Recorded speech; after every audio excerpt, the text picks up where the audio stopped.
আসসালামু আলাইকুম। আলহামদুলিল্লাহ। কিছুদিন আগে আমরা কিছু টাইগার মুরগির বাচ্চা কিনে আনছিলাম। সেগুলো দেখতে, দেখতে মাশাআল্লাহ অনেক বড় হয়ে গেছে। সেগুলো আমরা আমাদের বাড়ির থেকে কিছু দূরে আমরা আমাদের একটি ঘরের মধ্যে সেগুলোকে রাখার জন্য চেষ্টা করছি ইনশাআল্লাহ। এখন আমরা সেগুলোকে খাবার দিব। অনেক রাত হয়ে গেছে। সেজন্য আমরা খাবার দিতে চলে আসলাম মুরগিগুলারই। এই জায়গায় আমাদের কিছু ফার্মি মুরগি আছে এবং এগুলো অনেক বড়, বড় হয়ে গেছে মাশাআল্লাহ। আমাদের এই টাইগার মুরগিগুলোকে খাবার দেই হলো ব্রয়লার স্ট্যাটাস এবং কিছু গমের ভুসি। গমের ভুসি দেওয়ার পরে দেখি তারা মাশাআল্লাহ অনেক সুন্দরভাবে তারা খায় এবং সেইজন্য আমরা এগুলো খুব হালকা পরিমাণে আমরা এগুলো মিশিয়ে দিই। খাবার দেওয়া শেষে পরে আমরা পানি দিব।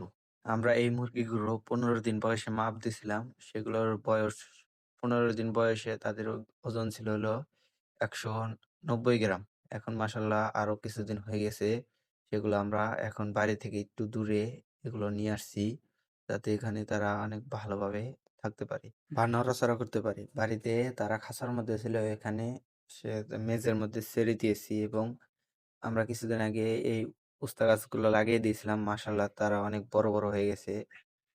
এখন আমরা চলে যাচ্ছি বাড়িতে কয়েল পাখির খামারের কাছে। এই খাঁচাটার মধ্যে আমাদের ওই মুরগিগুলা ছিল। এখন আমরা এগুলো ওই আমাদের দোকানের একটা রুম আছে, সেই জায়গায় আমরা নিয়ে গেছি এবং এই যে আমাদের সেই কয়েল পাখির খাঁচা, যেটা ২ পাশেই পাখি রাখা যায়। ওই পাশে আমাদের কিছু ছোট পাখি আছে এবং এই পাশে এগুলা এগুলা ৪০ দিন বয়সে তারা ডিম দিতে শুরু করে এবং এই যে একটা মহিলা পাখি আপনাদের দেখানোর চেষ্টা করছি। এই যে এটা হলো মহিলা পাখি।